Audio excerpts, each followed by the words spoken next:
Okay, we are going to go ahead and get started with today's Kaleidoscope Play and Learn webinar. And we are happy to have Tennille Sabin back to talk to us about emotional regulation, approaches, and strategies. So want to make sure that you have a chance to get all of your equipment hooked up and make sure that you're able to hear us on your end. So we've typed into the chat bar just confirming that you can hear. If someone could please type in a reply, let us know that you're hearing us okay and the sound is working. We will go ahead and get started.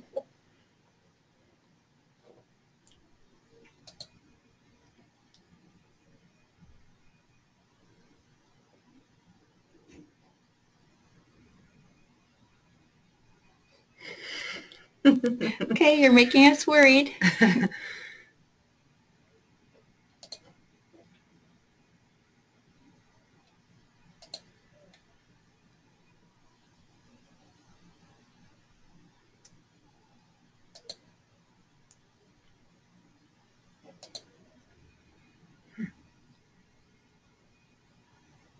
Well, maybe we go ahead and get started, and then I'm assuming that we'll hear from folks really quickly if they can't hear us. Maybe they're still getting settled. Yeah.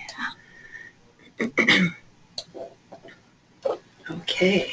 And then when I want to do the slide, I just go over here and just advance it there. Yeah. Okay. Hi, my name is Tennille Sabin. I work for Child Care Resources, and I'm going to take off my glasses because there's lots of glare, talking about infant and toddler emotional regulation, and hopefully have a little bit of conversation and discussion if folks are able to hear us, of course, and type into the chat and kind of some of the future slides. My background, again, for those that weren't able to see the last one, is in infant mental health and also in working with children with special needs and special behavior challenges, and working with both parents and early learning teachers. So the objectives for today is to learn a few different approaches to emotional regulation and what that means, and learn some new strategies so that you're able to reduce challenging behaviors in your play and learn groups with the parents and the kiddos that you see every week. And if you have any questions or any comments, please feel free to type them in, or I think there should be some sort of button that says that you want to raise your hand and actually speak into your microphone as well. And it makes it so much more interesting if you're able to participate and be engaged in that way. I think the learning is a lot better for everyone. Okay, so first of all, I wanted to talk just a little bit about the difference between regulation and dysregulation. So self-regulation might be a term that you've heard a lot, but may not be really familiar with. It's really your ability to manage and control our emotions and think before we act, help us stop those unhelpful behaviors or just, kind of distracting behaviors, and be able to keep calm under normal pressure. Dysregulation is when you're not able to modulate emotions effectively. And that could be positive or negative emotions. So that could be a child gets really, really excited because it's their birthday and they can't calm down after that. Or they get really, really upset and they're not able to kind of get back to a calm place within a reasonable amount of time and help. Also, emotional vulnerability means when you have, or a child has, kind of high sensitivity to emotional stimuli. So they have just more intense emotional responses. And again, a really slow return to that kind of calm baseline state where you could consider that they're focused and ready to learn and more composed and in control of their bodies and their emotions. So a lot of times you are already teaching and modeling these behaviors in the groups that you lead because you yourself are a good model for how to respond to children's behaviors when you respond in calm ways. So as part of emotional regulation is having adults that are supportive and that are being good models for how to behave and how to go from, again, an excited state to a calm state, or upset or a sad state back to the calm state. So you're already doing that. Some kids don't have an adult that is very good or doesn't have those same skills. So you are helping to provide that model when you're there.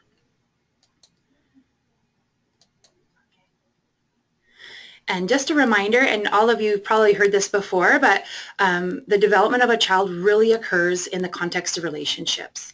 I really like the quote, "A child that feels loved is a child that can learn."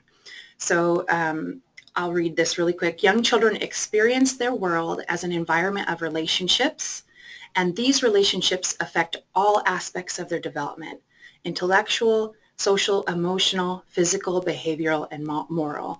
So if you can imagine, if they don't have quality and safe and consistent loving relationships, that affects all levels of their development and how much they're able to learn and develop and reach their full potential on their own.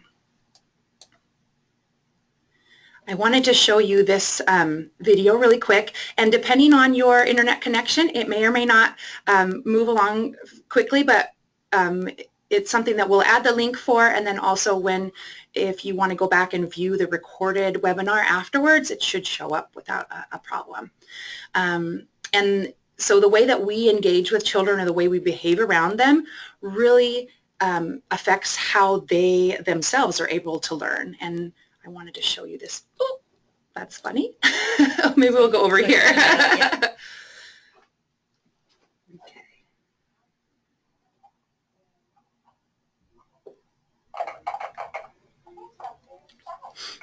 Kind of quiet. I don't know if they can hear it.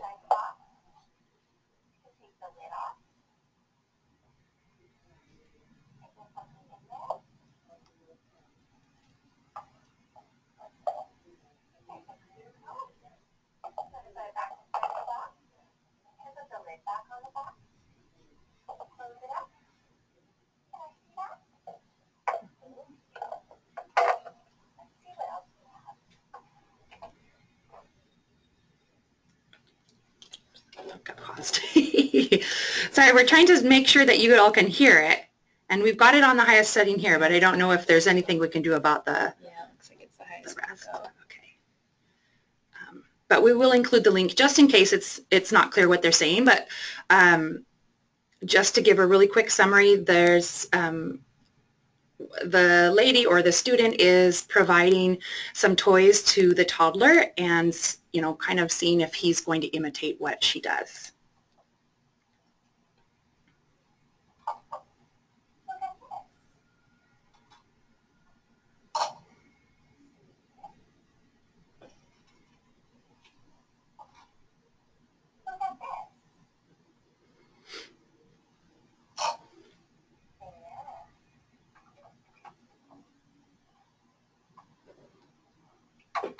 So I'm going to pause it just one more time. So I just wanted you to reflect on the little guy saw the teacher or the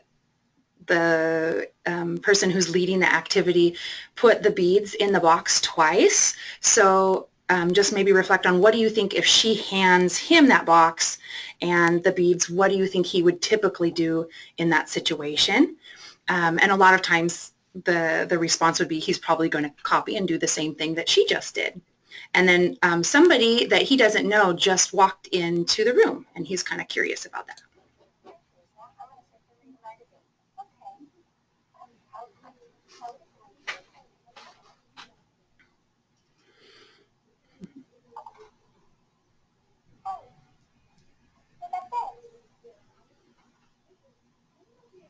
That's aggravating. That's so annoying. Oh, I thought it was really interesting. Well, that's just your opinion. It's aggravating.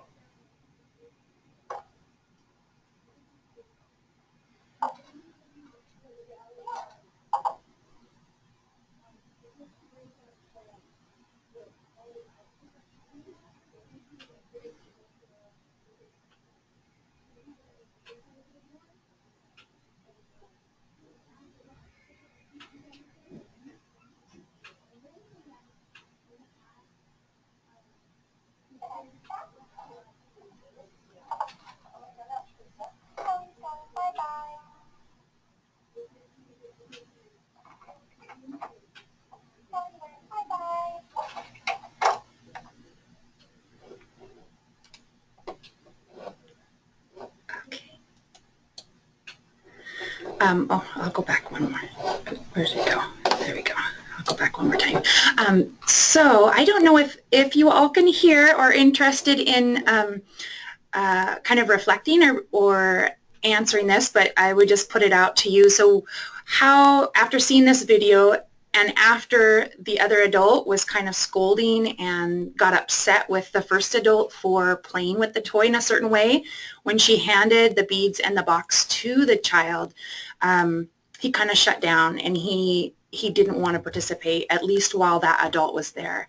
And we don't know what happens after that. There's a couple other videos in the series, but you can see that this child, even though he was with his mother and in kind of a safe environment, when another adult that he didn't know came and spoke in kind of a harsh tone, that affected his ability to kind of focus and learn and explore. And he just kind of shut down and didn't want to do anything. And it just shows the power that we have as adults to either support or inhibit their learning and their exploration. So relationships, I always talk about relationships being kind of the heart of everything for the children and the families that we work with, but in general for humans, we can learn much better when we feel we are cared for, when we feel safe. So a lot of times I recommend working on building the relationships and the rapport with the children and with the parents so that you can be trusted more to redirect any behavior, and on both sides. So if you have a good relationship with the parent, you're going to be able to provide more coaching and more support, and they're going to be more receptive to that. And the same thing with children. When their parent has a good relationship with them and a strong bond with them, they are going to be so much more receptive to that parent's attempts at redirecting their behavior and helping them become calm in those difficult situations. And so a question I'll have, and we'll see if you all can participate, how do you build trust and connect with the participants and the parents or the caregivers that come to your play and learn groups? And we'll give you just a minute to go ahead, and if you want to type in some responses, that would be great. We'd love to hear from you. And I'm wondering if there's another place to see responses. Oh, look at somebody who typed it in there. Right. Thank you, Andrea, for responding to our first question, if you could hear us.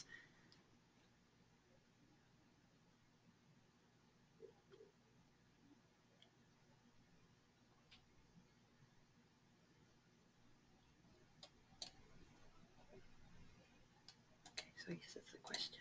Mm-hmm.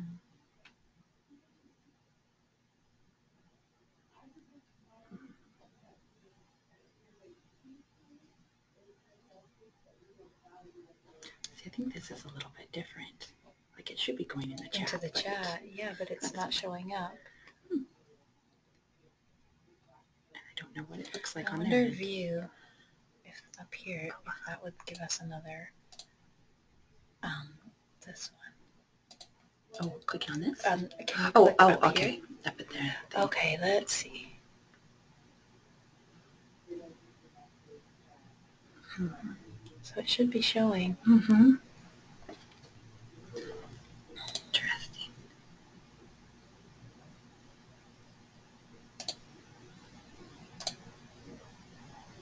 Okay.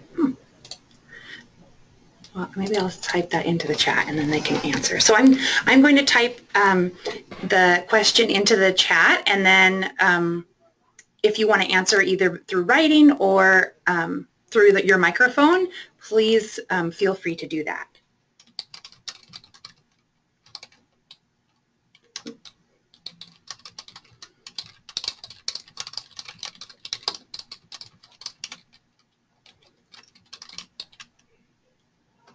Great.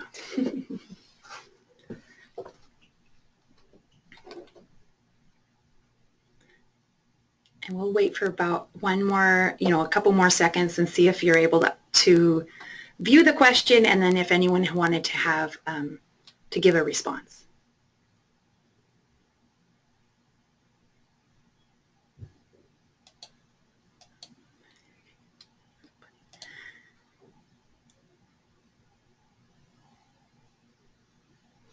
That's not that much.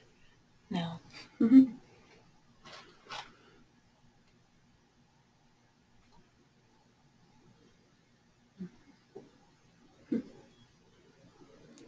If we go to audio, Mm-hmm. Let's see. No, that's not it. I'm wondering about unmuting, because if they're muted on their end. Okay. Yeah, I can't remember where that was at. Attendees, maybe.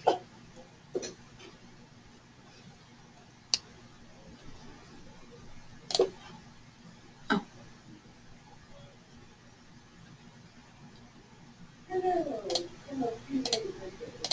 I don't know how to unmute it. Maybe individually. Can he click on the box? There we go. Okay. Hi, this is Fran. We are unmuted now. Okay. Thank you, Fran. Trying to figure it out.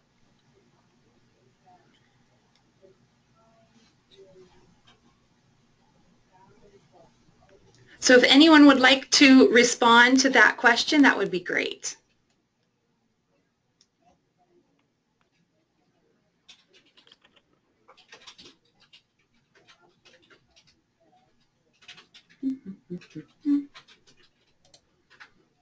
Hi, this is Fran again from Child Care Action Council. Hello. And I was just thinking, most important, of course, is the warm welcoming, and talking positively about their child. So if we can have some connection that way, that really seems to help. And then if we can have them help with the group, they love to help with the group so they feel more connected and trusted in that way. Also, of course, confidentiality and then helping them with resources that they might request. Okay. Yeah, so Fran has said that being really welcoming when they first come into the group, also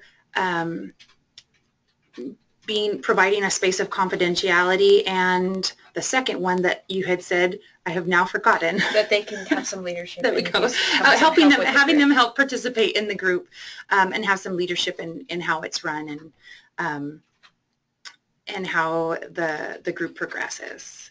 Is there anyone else who would like to share any other things that they do to connect with participants or either children or the adults in the groups?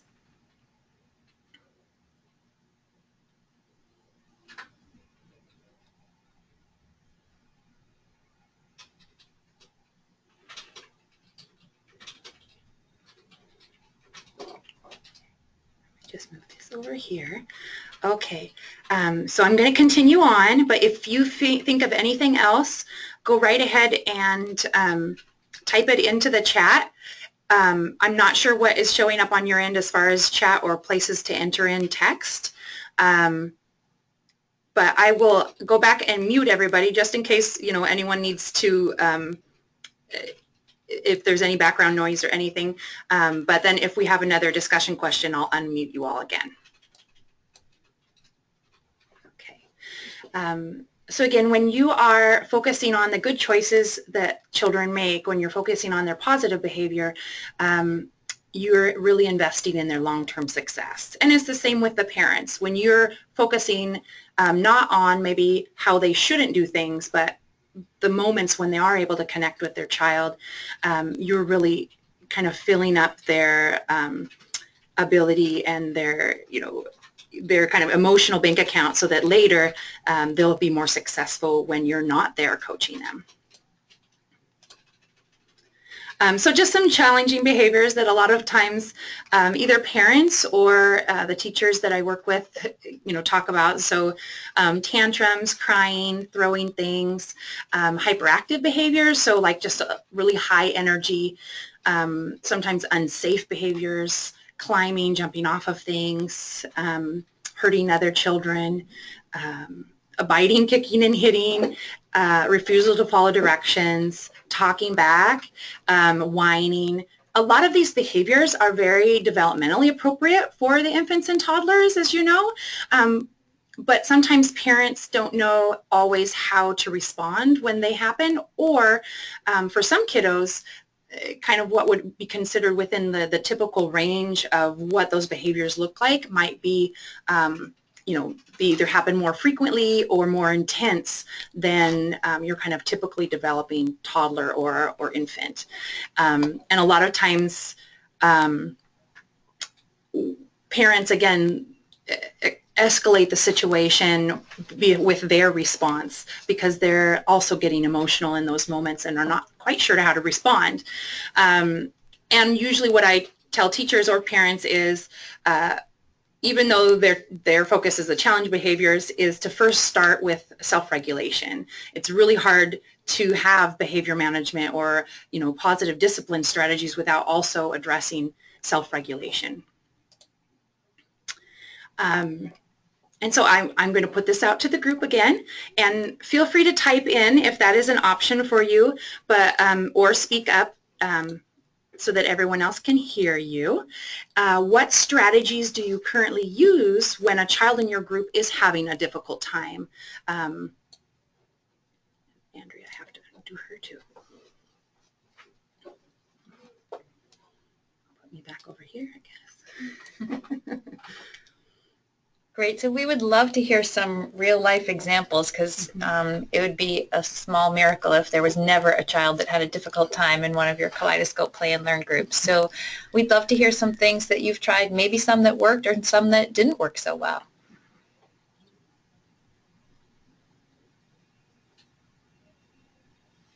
Nothing in the chat.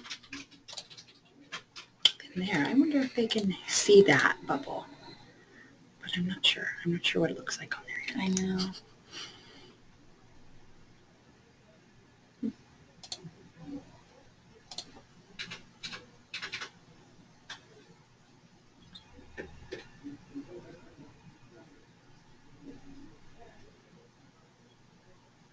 Mm-hmm.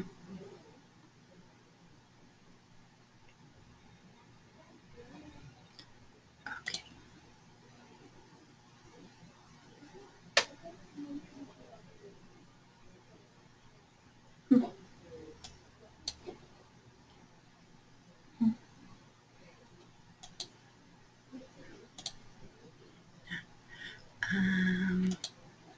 Okay, well, I will fill in for just some things that teachers that I normally work with and parents that I've worked with. Some things that happen often is a child is having a tantrum, especially when they're around other little kids and maybe they're not always exposed to children their age, and you know, maybe they want a toy, or they're getting upset because something is ending that they really wanted to play with. And so a lot of times a strategy that I recommend that teachers or parents use is doing something called sports casting. So just kind of speaking out loud for what's going on. Oh, that's funny. Where's that? Okay, we just found the questions page. Oh, okay. I see some of you have typed things in, and for some reason it wasn't showing up for us until now. So I'm not sure where you want to. Okay, so Andrea, Candace earlier had said, as far as welcoming, is greeting others when they join and get down on the child's level and engage in their play. And then more recently, Andrea has talked about, another way she builds trust with parents is by not asking for consent forms for the pictures right away. So waiting a few weeks to introduce Kaleidoscope Play and Learn, and then let them kind of warm up a little bit. And the more recent question, what strategies do you use, is redirection. And I'm wondering what that looks like, because redirection might mean different things for everybody. So maybe I would invite Andrea to give us a little more information, maybe what that sounds like or what specifically you might say. And Fran has said, support the parent or caregiver, talk about what is happening, grab the toy, and if the child grabs a toy and screams, maybe, oh, I see you wanted a turn with that toy, or I hear you're upset the toy was taken and you're not done yet. Identify feelings and help the family feel okay. And so that's kind of what I was going to go into, is just kind of talking about what you're seeing and not taking the reins, but just kind of being an observer and being kind of that calm voice to make sure that the parents and the family knows it's okay. It's not, you know, bad that their child is behaving this way. And again, Fran talked about I think that's from earlier, from talking positively about their child, letting families choose books or help with the group. I think that's from the previous question, but for us it shows up on, the same time as this one. Let me see. And then Jessica responded, when a child doesn't want to join in on circle time, we allow them to stay within their comfort zone. For example, staying in the coloring section. So I would say that that's another great example, is kind of letting the children choose and take the lead of where they want to go, and not making those kind of planned or teacher-led or facilitator-led activities a requirement for all the children and families, and kind of follow their lead as far as what they're comfortable to participate in. That's funny. Great. Thank you, folks, for participating in that way. Yeah. We are so glad to hear from you. And sorry for our, you know, technical issues. Your answers to our questions didn't show up. So we were under the impression that you were out there not either hearing us or not participating. So thank you so much. So co-regulation is a word that you may not have heard before. If you're familiar with self-regulation, that means I'm controlling my own body. I'm controlling my own emotional state. Co-regulation is helping another regulate their emotional state. And the only way that human beings really learn how to regulate is through other human beings. So when you think about a baby, when they're young, we know that we should not just let babies cry so that they can get over it or figure things out on their own. That's actually not helping them really with any emotional regulation skills. It's just kind of making them maybe even withdraw or just kind of give up on their caregivers. But when a baby is crying and we meet their needs, or we hold them and we comfort them and we help them calm, we are actually helping them improve their own self-regulation skills, because they don't have those skills. They're not able to calm down on their own until they get older. So in moments of stress, we use our own regulation skills as adults. Most adults have some self-regulation skills so that we can return to kind of our calm state, and then we are ready to learn. So a baby, if a baby was crying or upset and we started playing with them or trying to teach them something in that moment until they've actually calmed down, what we're trying to teach them is not going to kind of be absorbed by them, or they're not going to be attentive to that because they're not calm.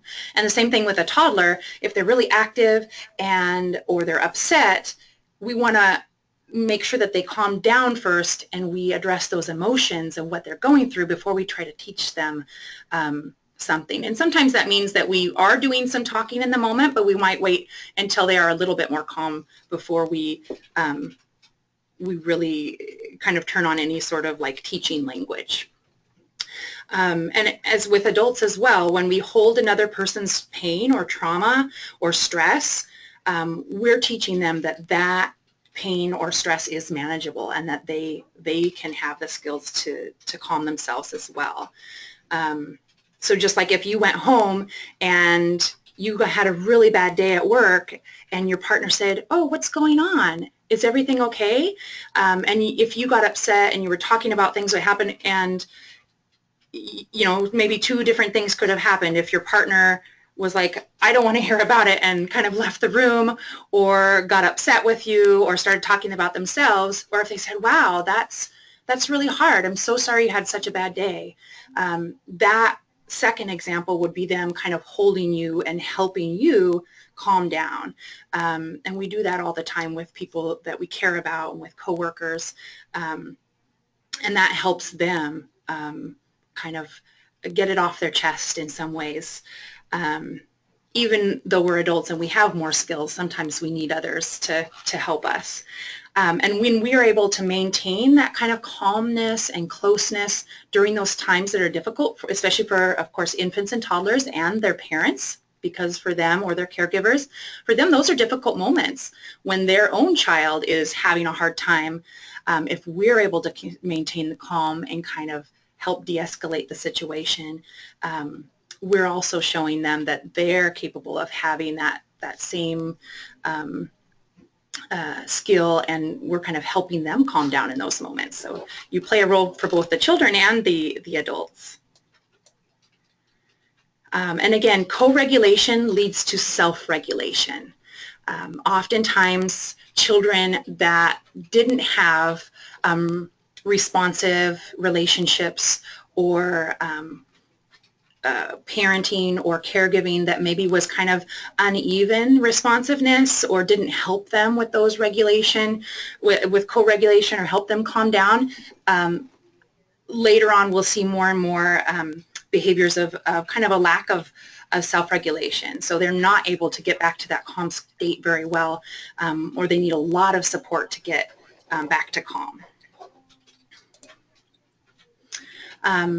And so this is just a little bit more about how we can hold someone when they're in need or in stress. So the first step is to listen. So try not to interrupt and actively listen. Hold them emotionally. So imagine if a child fell down and got hurt, you would want to hold them and give them a hug. Well, sometimes these are not our kids, so we're not going to go pick them up and hug them, but we can hold others emotionally. And so talking about what's going on for them. Sounds like that would have been hard for you. Repeat the story back. Match, I would say match their tone as far as not, if they're crying, not you be crying, but maybe show them in your face that you are, you're mirroring their emotions. And then accept what they're going through. So how can I help?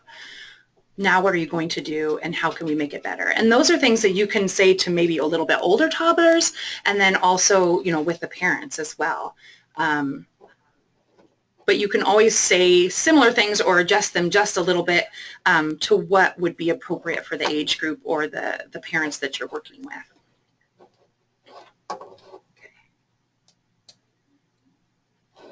Mirroring is another example, and it's very similar to kind of the last slide. So again, you're using a calm and natural tone of voice. You're talking to the children or to the parent, giving them time to respond, so not trying to be the only one talking.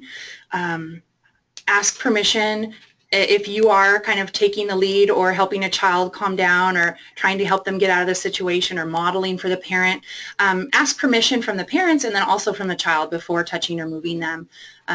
Is just something respectful that we recommend.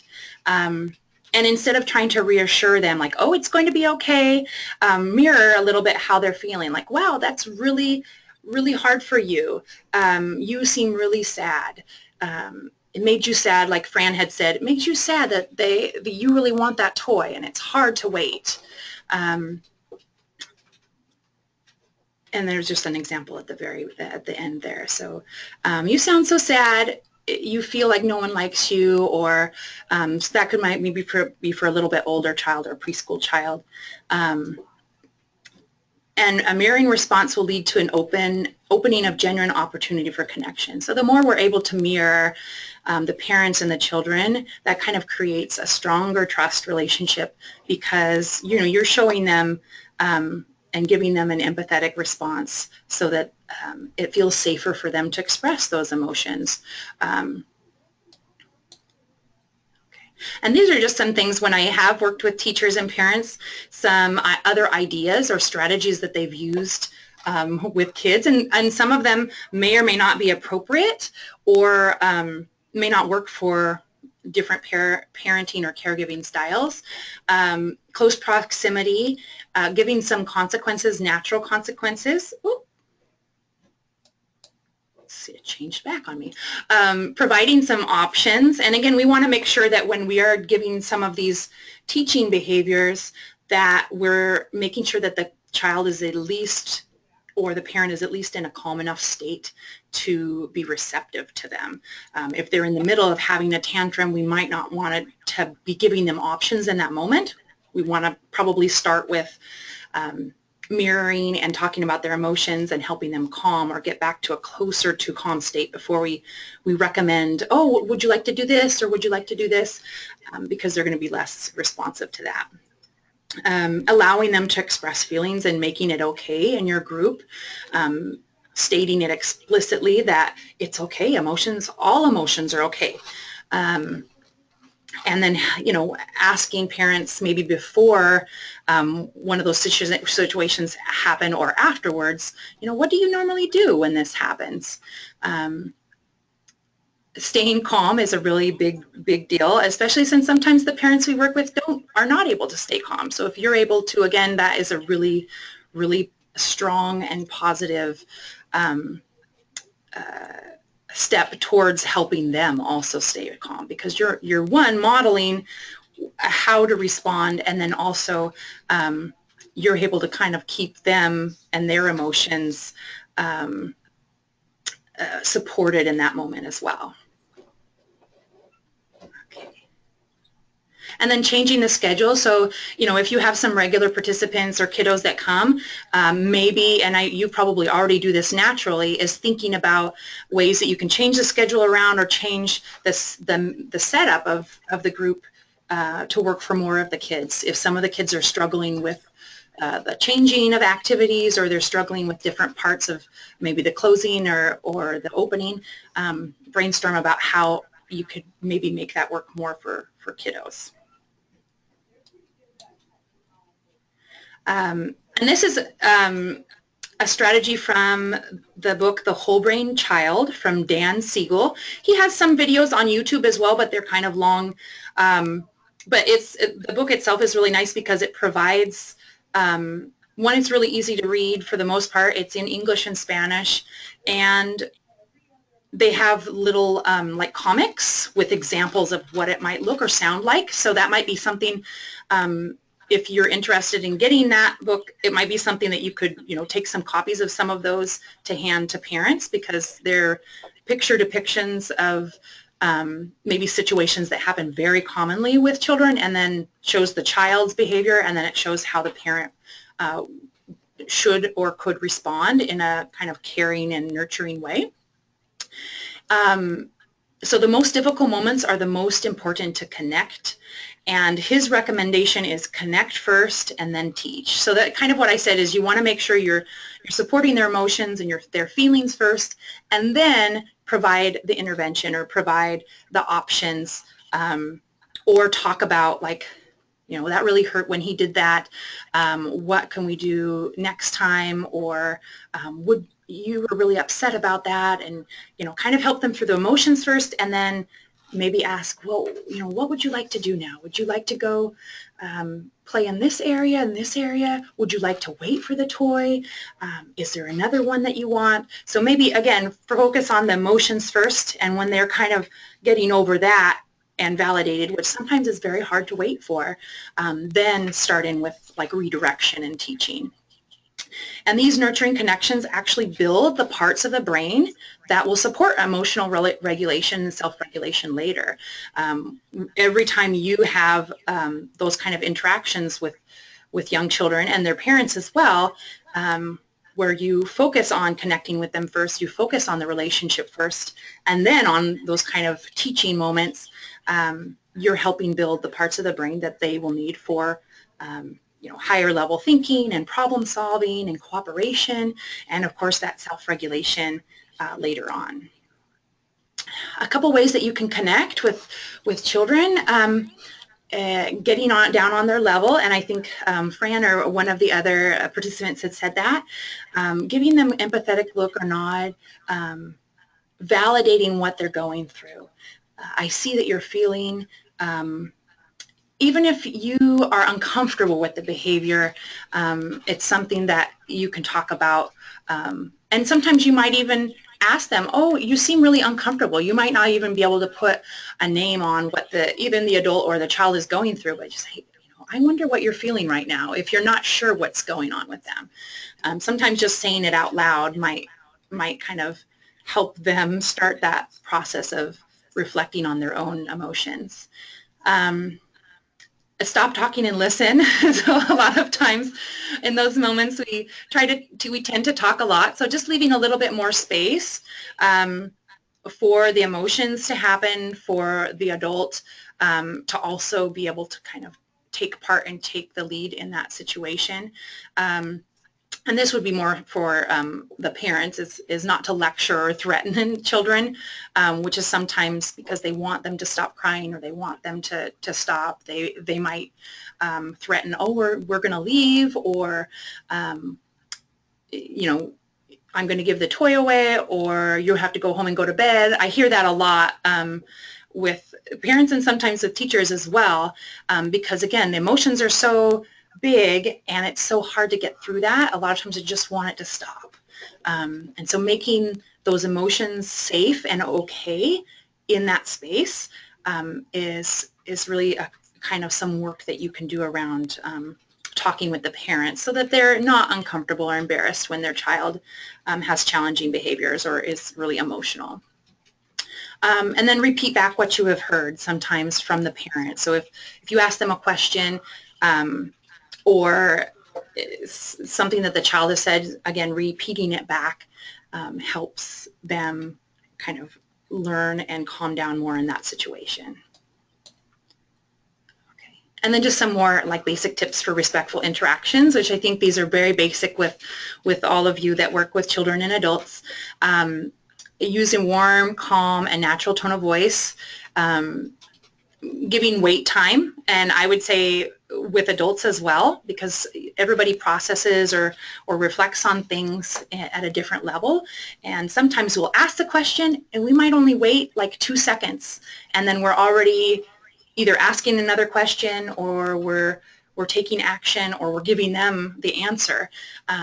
So give them a little bit more time to respond, and encourage parents too to kind of give a little bit more wait time. You know, have an activity where the parent maybe doesn't say anything at all for like 10 seconds and see what happens. And that's again when they're playing, not when they're having kind of emotional breakdown. Ask permission before touching or moving them. That's something that you can model as well. It's, again, kind of a basic suggestion for respectful caregiving. We want to make sure that we're respecting children's bodies. And so we say, oh, I'm going to help you with that. Can I move your leg? And then kind of giving them a chance to respond before we move or touch them. And then try to talk with children one-on-one. So again, being at their level and being close to them. And with parents as well, being as close as possible so that they can kind of feel like you're there with them instead of talking from across the room. That would make much more of a difference for growing your relationship, and then also just making them feel less stressed. And then just some ideas about, again, making them interactions more personal. Saying a person's name is really personal. So learning the names of the parents and the children in the group, using the home language as much as possible. Even if it means if you don't speak language, having parent volunteers or having music or other ways where they can hear, and that can kind of be incorporated into it. Slowing down or speeding up the pace of how you're talking. Everybody has kind of a different preference to how they like to be talked to, so just being observant of how that person is communicating, and maybe again doing some mirroring back. So if they're really quiet and maybe like to be maybe go a little bit slower in their pace of talk, you might want to also match that and not maybe get too close or be too loud or too enthusiastic. That might make them feel uncomfortable. And then using gestures or signs with adults and kids, this can work, especially if you're working a lot with children and adults whose first language is other than English. And also check your facial expressions. Sometimes we think that we have like a happy look on our face or a calm expression, and we might be having some sort of kind of an intimidating or frowning face. And I often like crinkle my forehead, and I don't realize I'm doing that when I'm thinking or when I'm talking to people, or I kind of sometimes frown. So I'm happy and I feel okay, but my face sometimes doesn't say the same thing. It doesn't say the same message. So here's another a strategy that you can teach parents or that you can use yourself, and it's called observe, wait, and listen. So OWL, like the animal, and observe means, you know, take a few seconds, watch what the child is doing, let the child take the lead.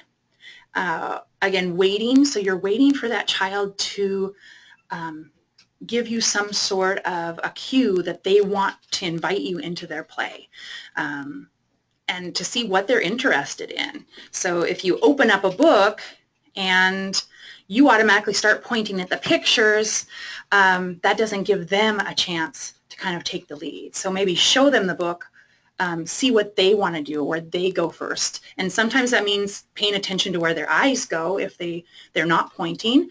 Sometimes that might mean following where their hand goes, or sometimes that might mean they don't want to do that and they'll look away, or they want a different book. So observe, wait, and listen. And there's some handouts that you can find sometimes online if you just do observe, wait, and listen, or OWL, and they're both in English and in Spanish. They're really simple to read in either language, and they give some good tips about the importance of letting the child take the lead in play. And it's again, you have to be face-to-face with the kiddos. You have to slow down. You have to kind of let go of the control of the play. And, you know, as always, you know, be gentle, smiling, touching, making it a positive relationship experience. And that is also with, you know, a suggestion for the parents as well. And this particular, I don't have a citation on it, but this particular strategy is from the Hannon Institute. They mostly have information for caregivers and for parents about supporting children with special needs, supporting language, but the strategies can be used and are really successful with children of all different developments, or developmental levels, I would say. Okay. Oh, and this is a kind of example. Let's see if we can watch it. Oh, maybe not. Okay, come on, over here. That's funny. It won't let me go back over here. Oh, there we go. There we go. So I clicked on it and now it's ready. Okay, so she's just going to talk a little bit about following the child's lead, and it's a really quick video. That one I can hear better than the last one. Follow your child's lead. If we want to help our children learn anything, the first thing we have to do is get their attention. And this does not mean by calling out their name 1,000 times. Mallory, Mallory, hey Mallory, Mallory, come here. Oh, I'm so sorry. That's okay. It's so funny because the mouse goes over there and you figure that it would. Learn anything by calling out their name 1,000 times. Mallory, It's like on a different screen, I would hey assume. Mallory, Mallory, come here. Now, listen, what this means is that the very best way to get your child's attention is to copy them. How do you copy them? One of the ways you can do it is, for example, when you're reading a book, is you have to get down at their level and turn them around so that you are directly across from your children. Get down at their eye level, even if it means you're all the way on the floor, because they're on the floor. And when you're directly across from them, what can you see? You can see their eyes and where they're looking. So there's no point in teaching them all these wonderful, juicy words like the lion's mane or the lion's fangs if they're way over here looking at the cow.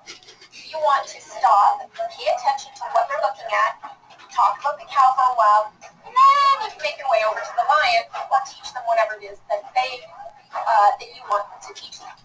So get connected by your children by noticing what they're interested in. If they're playing with a toy, you copy exactly what they're doing until they look up at you with a big smile and say, wow, are you doing what I'm doing?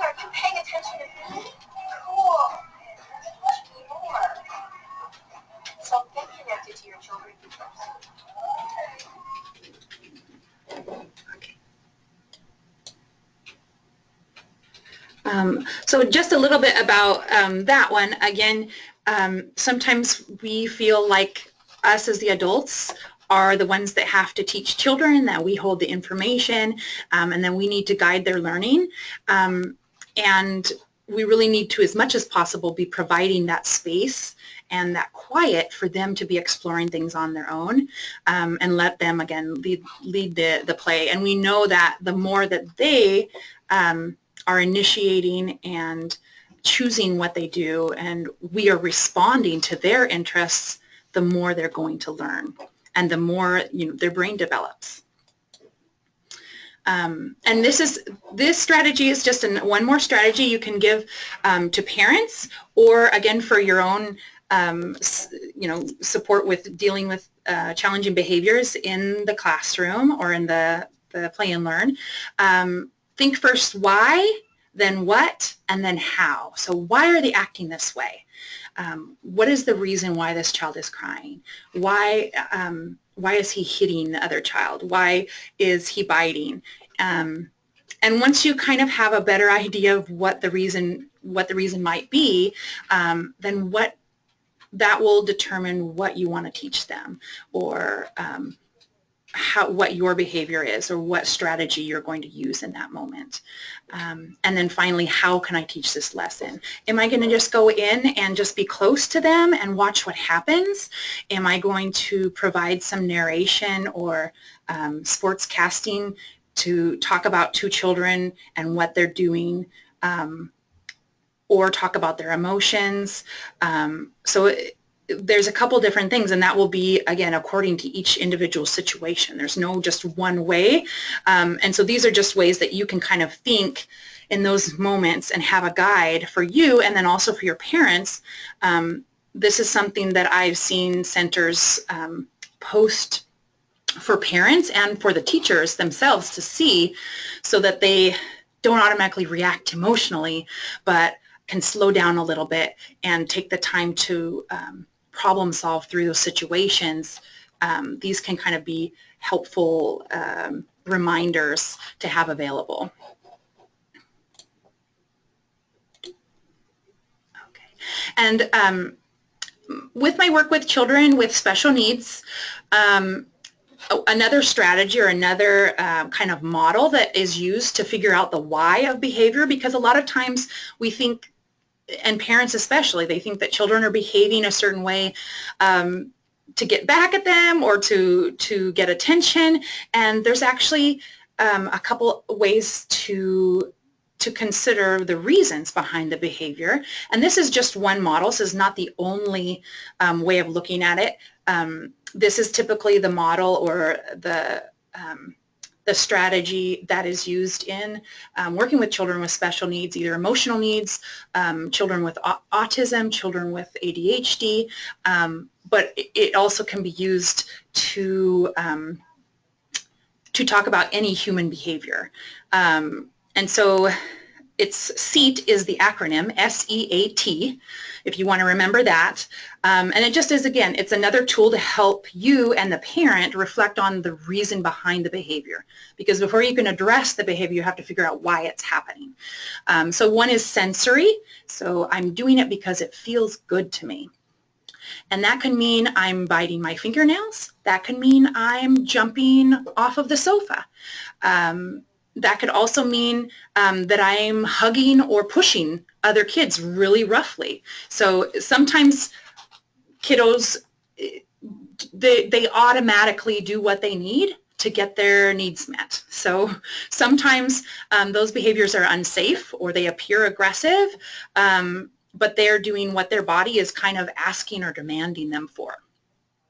Escape is the next one. That's the E, and it just means I don't want to do it. And that could look like a child running and hiding under a table or a chair. That could mean a child is biting another child so that they get removed from the situation.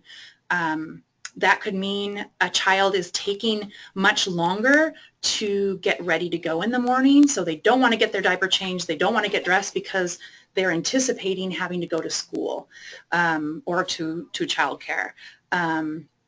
or to some place or some activity that they just don't want to engage in. Attention is usually, a lot of times parents think that attention is the big one, but it could be any of these. So attention is, they want attention from either another adult or from other children, and that could be something as simple as, going over and hitting another child because they want that child to play or look at them, or it could be doing unsafe things like climbing on a table, so an adult goes over and helps them down. Tangible means that it's like an item or a toy, or it could even mean time with like a preferred person. And so tangible is, I want that. So, if a child is biting another child because they want a toy, or if a child knows if they act really rowdy and start climbing on the furniture, mom's going to give them their phone to play with for 15 minutes. Those are things that even though that might not be the desired response or the desired consequence, it's kind of reinforcing that behavior, whether or not it's a positive or not so positive consequence. A lot of times what we do is either reinforcing or and strengthening the behavior, or it is canceling it out and minimizing it. And that can be for positive behaviors. If a child tries to get your attention in positive ways and they get ignored, then they're going to try something else because they need that attention. So again, they're going to try in the ways that are most effective to them in all of these situations. And when it's not working, or it's dangerous, or it's going to affect their learning, we want to give them replacements for those behaviors. So instead of running around the house and jumping off the sofa to get access to the iPad or the cell phone, figure out something else or another way that mom can help that child calm down besides giving them a, electronics. Oh, I see a question. It says, will the PowerPoint be available to us on the website? Yeah, it will be uploaded to YouTube, so you can all see it. And I'll include as many links as possible to other information. And please let me know if there's sections of this PowerPoint or the presentation that you would like more information on, and I can kind of delve a little deeper into where you can go looking for that. Okay.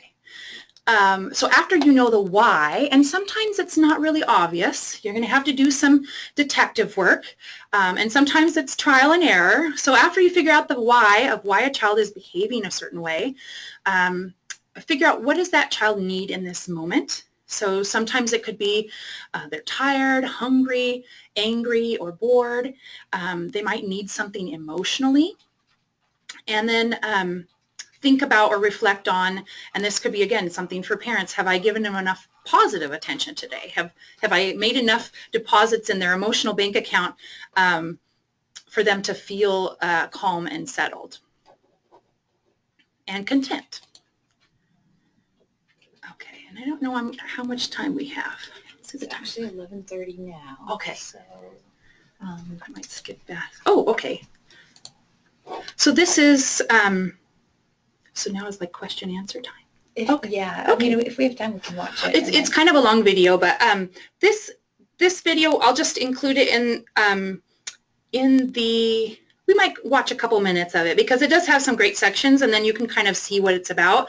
And then if you wanted to look it up afterwards, it's of course in a classroom, but it's different ways of providing positive behavior support. And you may or may not have heard of that before. A lot of early learning centers, a lot of even K through 12 schools have started implementing this model, so it's less focused on consequences for behavior and more focused on emotional support and supporting the family and the parents, and then also figuring out, like, making accommodations for children who have special needs so that they are getting what they need. Let's see. Oh, look at it that time. I might skip over a couple of these sections because it is kind of a long, it's 15 minutes.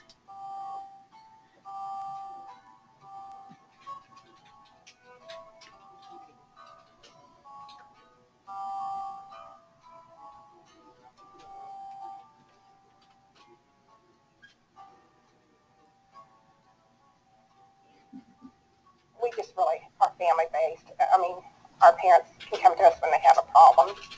You know, we try to brainstorm with the parents if they're having a problem with the child. But I think just teachable moments and things that we send home that work with the families on social skills is very important. So.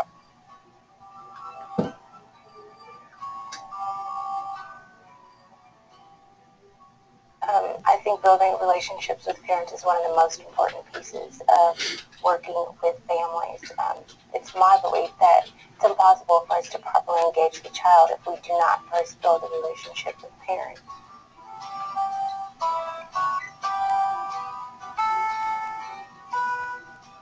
It's very important to have our parents involved in the classroom with us because we want to teach them that they're their child's first teacher and their most important teacher.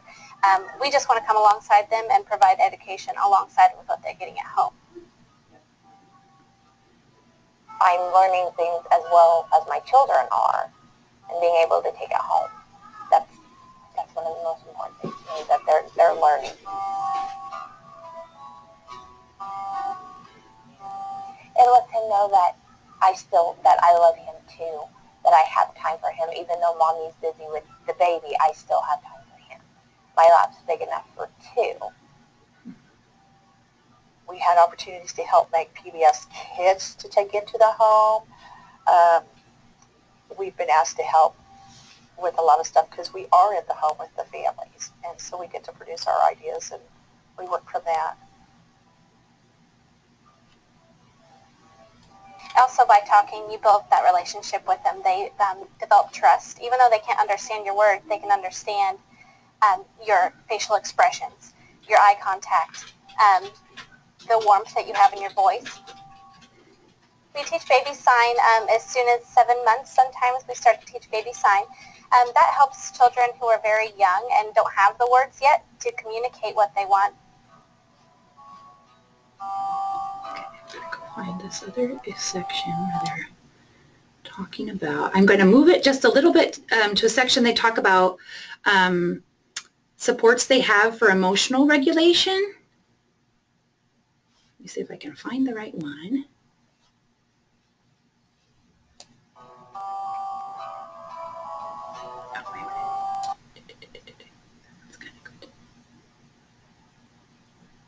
Child.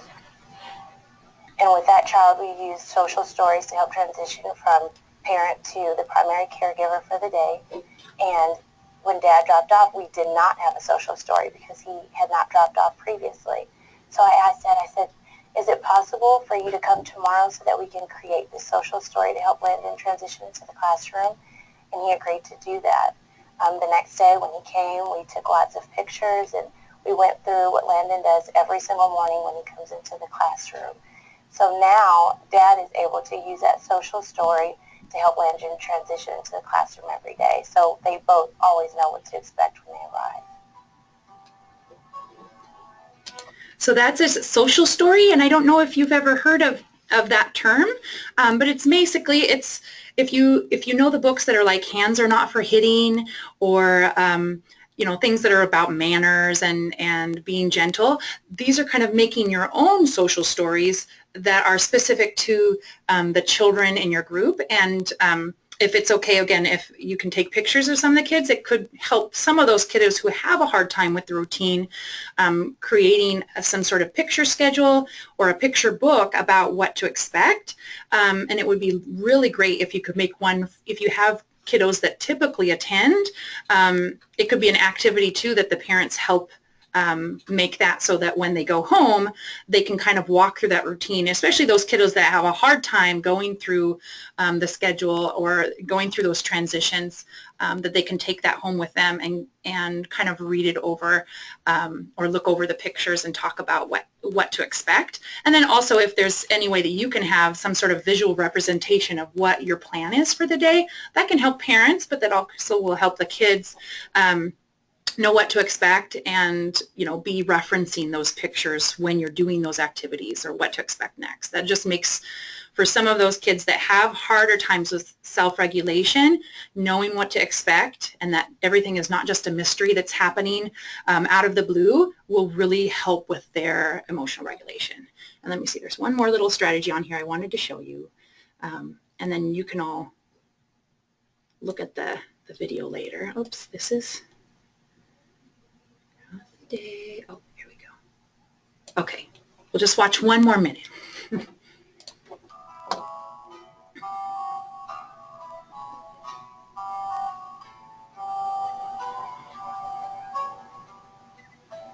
By teaching the children those social skills such as problem solving and getting along with their peers, different methods that they can use that work for them, then they can find, when they find a problem, they can find a solution themselves.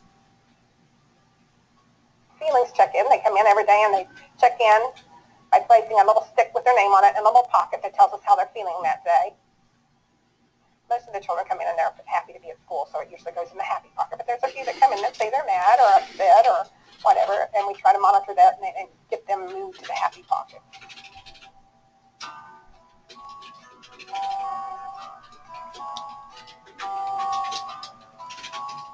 The pig bubble machine was broken, and so they couldn't play with it right now. And that made one of my kids really upset. And so I asked her if she needed to go to the drawer to pull out a friend. And she went to the drawer and pulled out Slow Down Snail.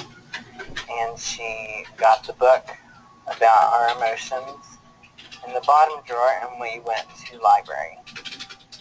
And we described what our emotion was. She was feeling sad, so we found the picture of sad, and that helps her calm down and regulate her emotions.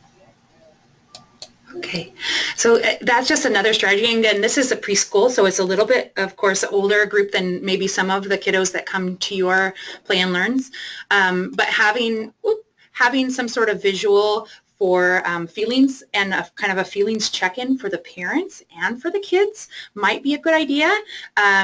Something that I've seen done is having kind of a poster, and you have different shades for different emotion colors, and then everyone gets a little dot and they can stick it on there for when they're coming in. And that partly it can be for some parents really kind of relieving to be able to kind of express their emotions, and that might be a good conversation starter. If they put it under stress or tired, like, oh, what's going on today? Whereas otherwise you wouldn't know what's going on and not be able to have that conversation. So for kids and for adults, that might be a good way to kind of start the day. And the parents that have the babies that are not, of course, able to, the child is not able to select, the parent might be like, oh, it's been kind of a rough morning for us, or she's been really happy today. So helping those parents also with the kind of labeling of emotions, which they may not get the opportunity to do very often, and can really start a lot of really great conversations and help those parents regulate their own emotional state so that they're more present during the Play and Learn group and are able to engage better with their kids. So I think this is kind of a question and answer time. Yeah. So if any of you have, I'll put this little guy over here, I guess.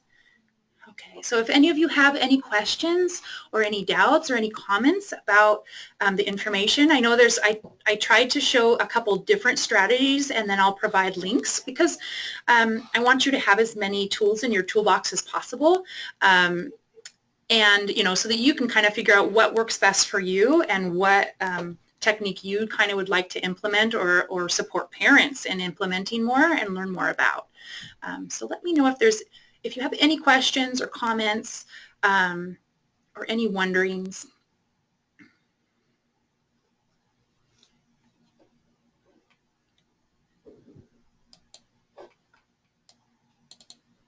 I was going to unmute them, but I don't know if I can. Yeah, you should be able to. That is, see, now they all show up. That's funny. Okay, the audience here. Oh, no, that's not it. I think audio. Audio. Oh, no, that's not it either. Questions. Attendees, that's right. Okay. Trying to figure it out, Okay, so I unmuted you. So if you would like to speak into your microphone, you're welcome to. Otherwise, feel free to write any questions or comments in the little chat bar.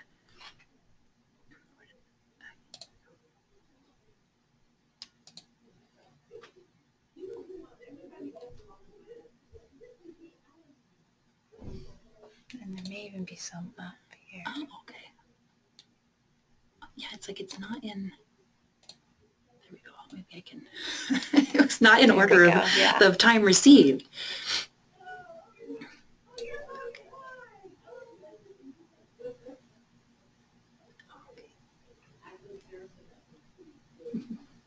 Okay, so Fran has said that she'd like the sign for the parents.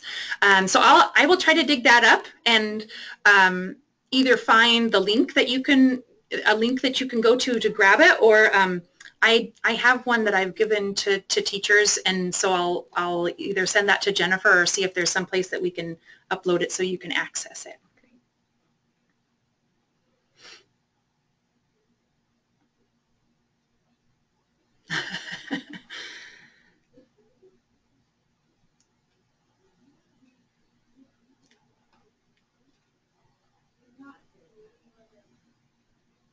We'll wait just another minute. If anyone has any other questions or comments for Tennille, please feel free to go ahead and type those in or speak them into your microphone.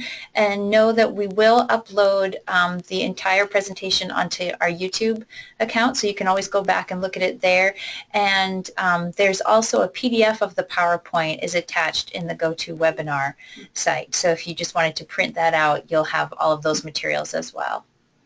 So if you wanted to print out just the slide, that would, from the PDF, that could also work as a poster to it.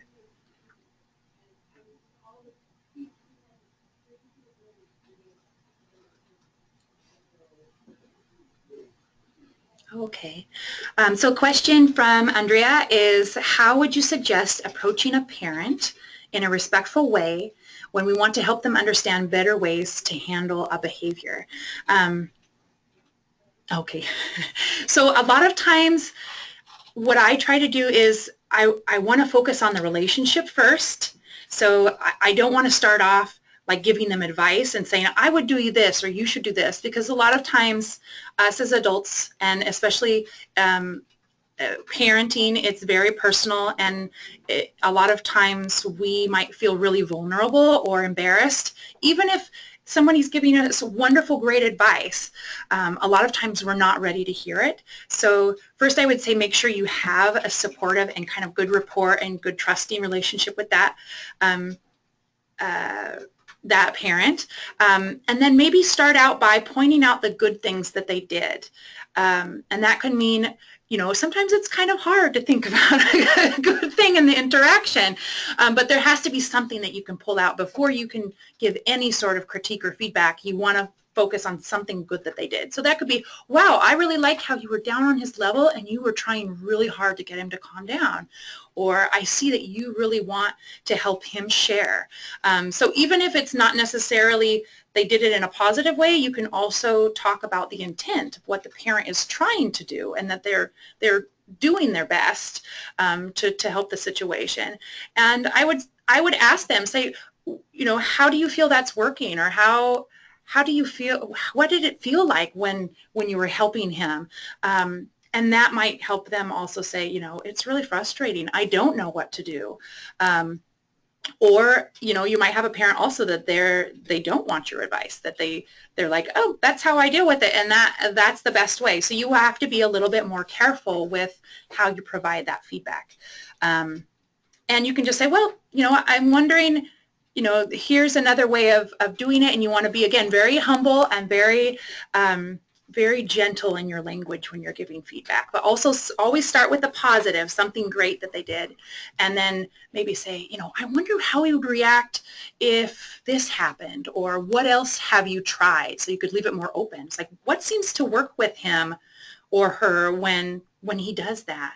Or what do you think he was wanting? So asking questions a lot of times works a lot better than giving just straight advice. And a lot of times in our culture nowadays, we automatically give advice, and most of the time they're not going to follow through on it, because they're not in a place and they may not be calm themselves. So they're not in a place of presence where they're able to learn and process what you're saying. So I would always recommend, again, start with the relationship, connect first, and then teach, just like we recommend with the kids. And then kind of see what works for that parent. And you might want to focus on that as kind of a topic for everybody to talk about. If you have a chance for parents to talk to each other or have kind of a discussion, like what works for you all during those difficult times, and kind of put it out to the whole group. Because often there's some good mentor parents there that might provide some other options, and it, again, will take the pressure off that one parent who might feel embarrassed in that moment, or everybody's looking at them. So keeping it as positive and supportive as possible is kind of where I would start first anyway.